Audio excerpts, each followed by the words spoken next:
Hello everyone and welcome back to another video from Crazy Gamer. In this video, I'm going to show you how to enable two-factor authentication on your PlayStation account. So let's get started right away. First of all, open up your web browser and then in the address bar type in playstation.com and press enter. You will now be taken into the official PlayStation website. Just click on your country or region to end up within the homepage. Now, if you haven't logged into your account already, you will see the sign in button at the top right corner, which you can click on and then proceed forward with your credentials. Once you are logged in and taken into the homepage, click on your profile icon at the top right corner and then click on account settings. From the account settings page, you will be taken into your profile section. In order to turn on two-factor authentication, click on security and then click on continue. Now, from your security page, you will see the two-step verification option.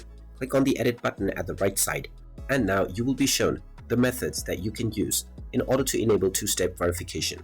Just click on either the text message option or the Authenticator app option, whichever you wish. If you choose the Authenticator app, you will be required to scan a QR code using your application. Just open up the app on your smartphone and then scan the QR code that you see on the screen. Once you scan the code, click on the continue button and you will be asked to enter the verification code.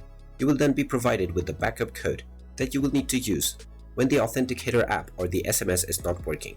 Make sure you save these codes and click on the checkbox and then click on OK. You will now be asked to sign into your account once again. Proceed with logging in with your email address and your password, and now you will be asked to enter the verification code that has been sent to your Authenticator app or your SMS. Just enter this verification code and click on the verify button. And now your account will have two-factor authentication enabled. And there you have it. That is how easy it is to enable two-factor authentication on your PlayStation account.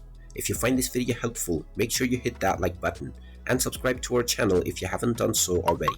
Also ring that notification bell to never miss another update from us. Thank you for watching and I will see you again in the next video.